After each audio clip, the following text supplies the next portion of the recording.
es el último orador, Gracias. porque nos están pidiendo la sala para otra reunión. No quieren desalojar. Bueno, Más o menos. gracias, señor presidente.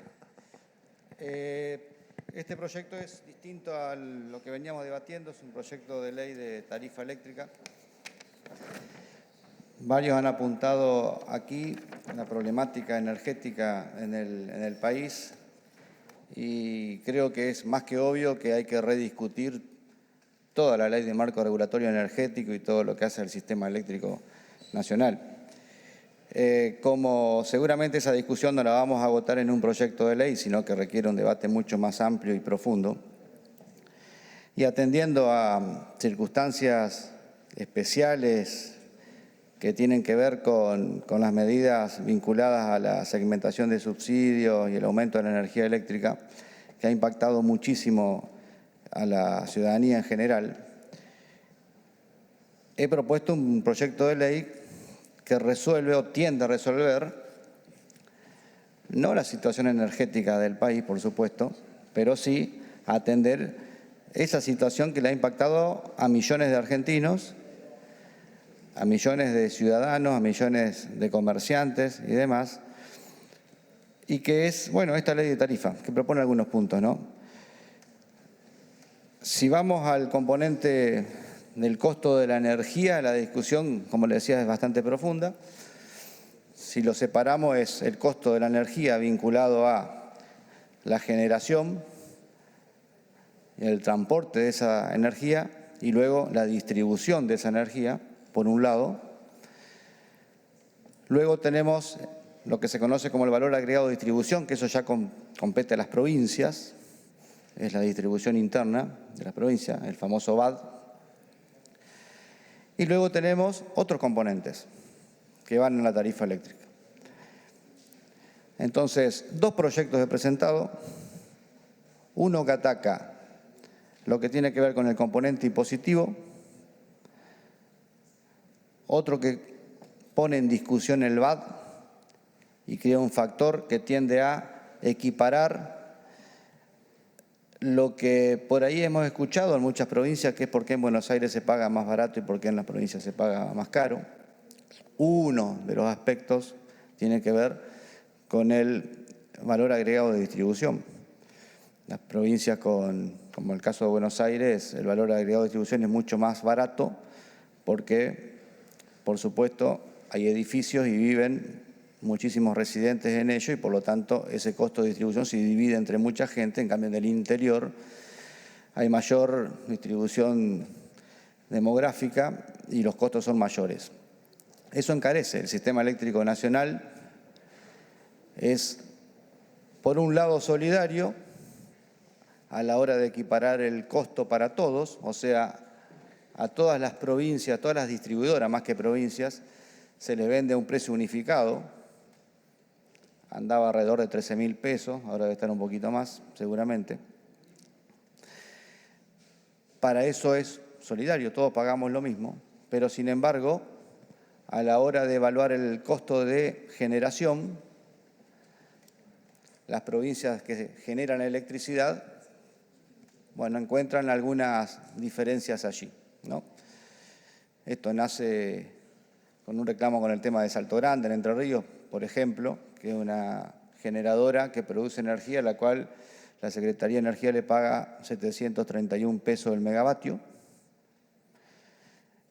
más la potencia hacen un total de alrededor de 1.000 y piquito de pesos, pero sin embargo, sí, energía más potencia, 1.000 y pico de pesos, energía 731.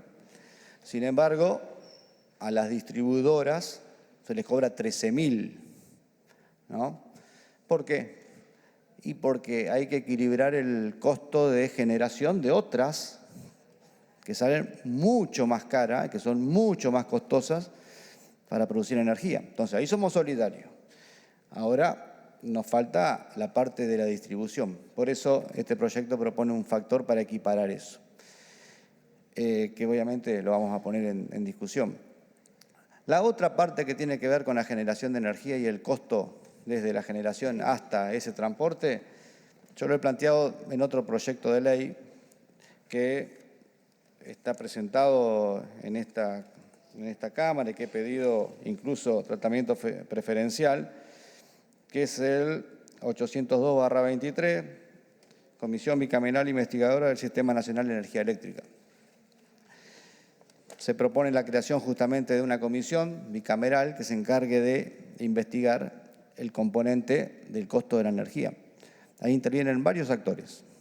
No solamente es Camesa, Transener, Transnea. Hay varios organismos, empresas y sociedades anónimas que intervienen allí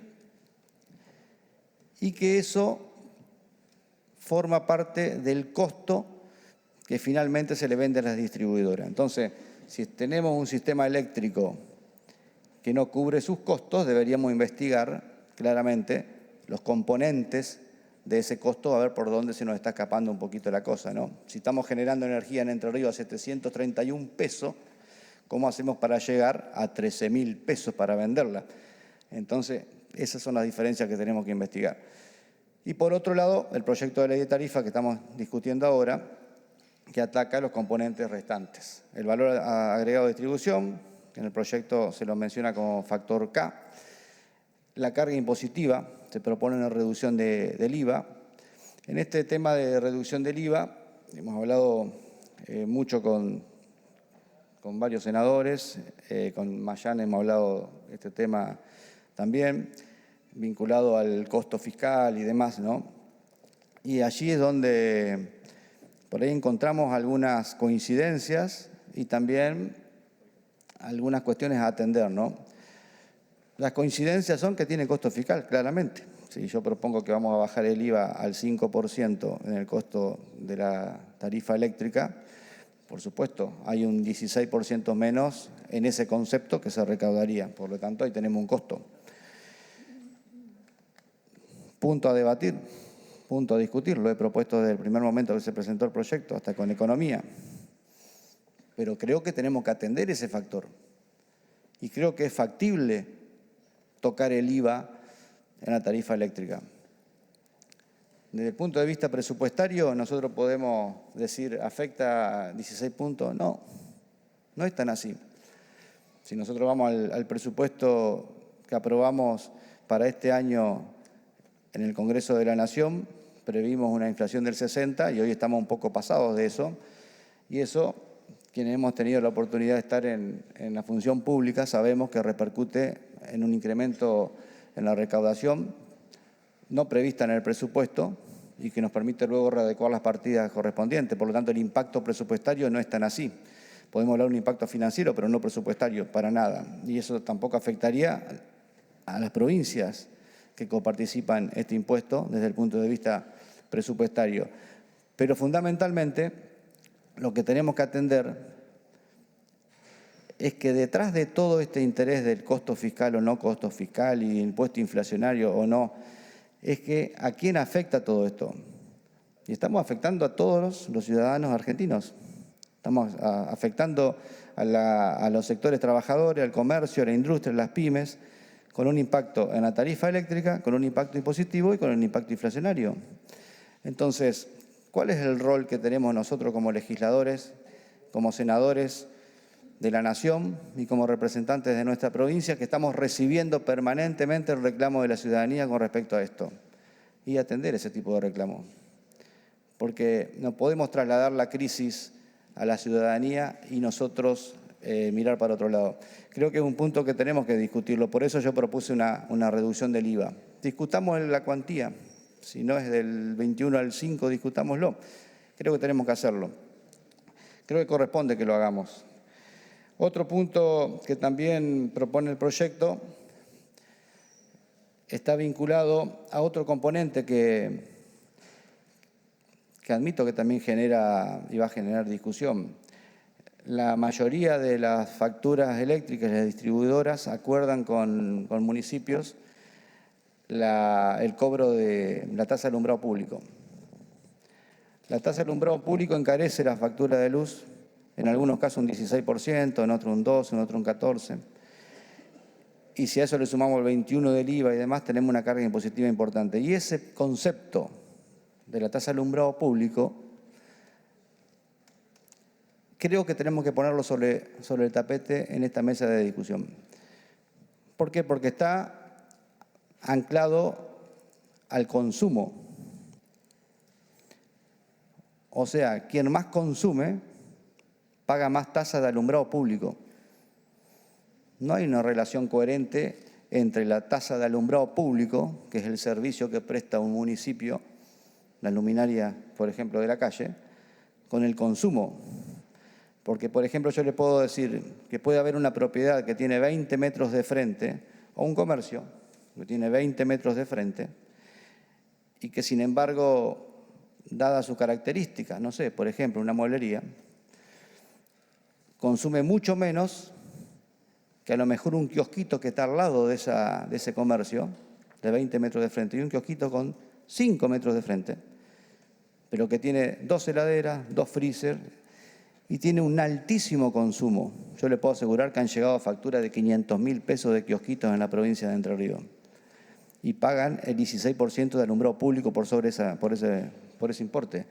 Es totalmente irracional, injusto, inequitativo, no corresponde. Entonces hay que rediscutirlo. ¿Qué propone este proyecto de ley? Este proyecto de ley con esta propuesta no invade las potestades provinciales ni municipales. Lo que hace este proyecto de ley es impedir a las distribuidoras, y la Ley de Marco Regulatorio Energético y la Ley de Energía tienen facultades para justamente regular la vida de las distribuidoras. Lo que les dice es que no pueden ser agentes de percepción de ninguna tasa ni impuesto. Con eso estaríamos resolviendo este problema.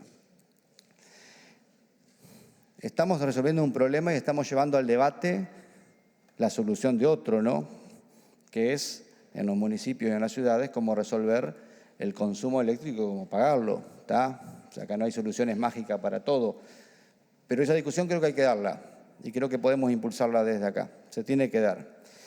Otro punto, y ahí ya vamos a una cuestión que yo considero importante, que lo he hablado con algunos gobernadores de provincia y que tiene que ver con que hasta qué punto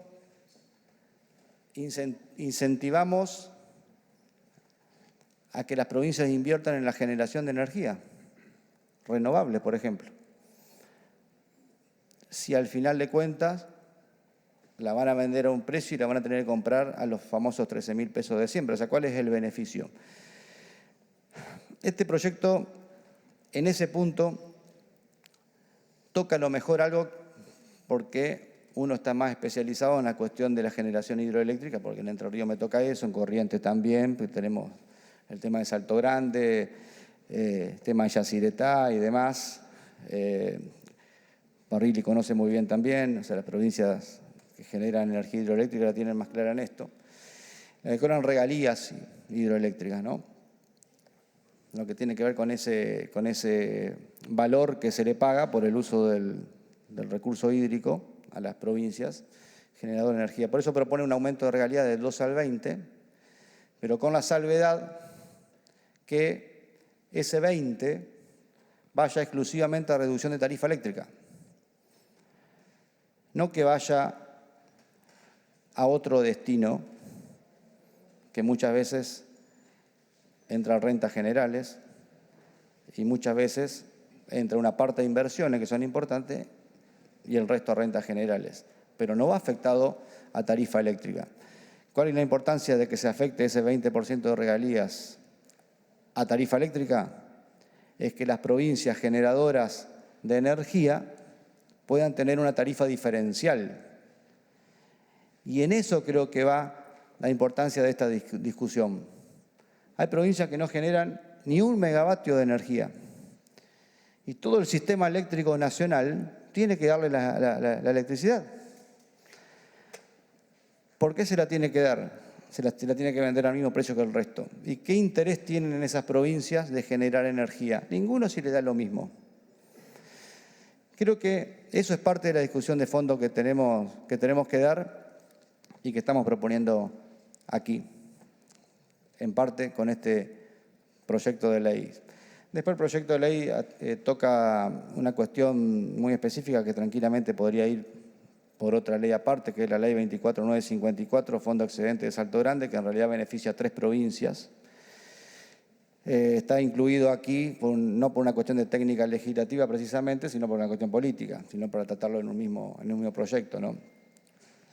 Esa ley establece la creación de los fondos excedentes de Salto Grande y eso significa que a la generación de energía de Salto Grande, todo lo que significan esos excedentes se vuelquen a estas 3 provincias en un porcentaje para cada una que les permite llevar adelante cuestiones que tienen que ver con deudas históricas desde la construcción de la represa.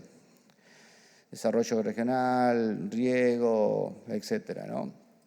Energía barata también se ha prometido. Cuando se construyó la represa de Salto Grande, por ejemplo, se prometió energía barata, a tal punto que hubo que inundar una ciudad entera, que es la ciudad de Federación, en la provincia de Entre Ríos, que les prometieron a los vecinos, ustedes imagínense, los vecinos de la ciudad de Federación que 40 años antes le dijeron que iban a construir una represa y que le iban a inundar sus casas, ¿no? En algún momento, ese momento llegó, 40 años después, y le inundaron sus casas y les dijeron, para convencerlos, para que no pongan ningún tipo de resistencia para trasladarse, que iban a tener energía muy barata, a tal punto que les prometieron hacerles casas nuevas, que se la hicieron, por supuesto, no eran las mismas que tenían ellos, y les pusieron cocinas eléctricas, o sea, todo artefacto eléctrico. Estamos hablando del año 79, 80. Los vecinos contentos, una innovación espectacular. Fíjense, del año 79, 80, una cocina eléctrica, artefacto eléctrico, todo eléctrico. Era como que el primer mundo asomaba y aparecía y Federación iba a ser la ciudad más moderna del planeta, hasta que empezaron a llegar las facturas de luz. Llegó la primera, llegó la segunda, la tercera factura de luz, las cocinas eléctricas estaban en los patios, en la calle, y de vuelta las cocinas de gas. Si usted va a Federación hoy, señor presidente, y encuentra una cocina eléctrica en algún domicilio de esa ciudad, sáquele una foto y tráigala acá, porque sería un hallazgo importante. Entonces, esas inequidades queremos resolverlas con este tipo de proyectos de ley. Por eso lo impulsamos, por eso lo peleamos. Creemos que es importante hacerlo, creemos que es importante discutir toda la cuestión eléctrica, todo el sistema eléctrico nacional. Está mal hecho, o sea, a lo mejor estuvo bien hecho en su momento, yo creo que hay que rediscutirlo totalmente. Muchas gracias, señor presidente. Gracias, senador Cuéllar.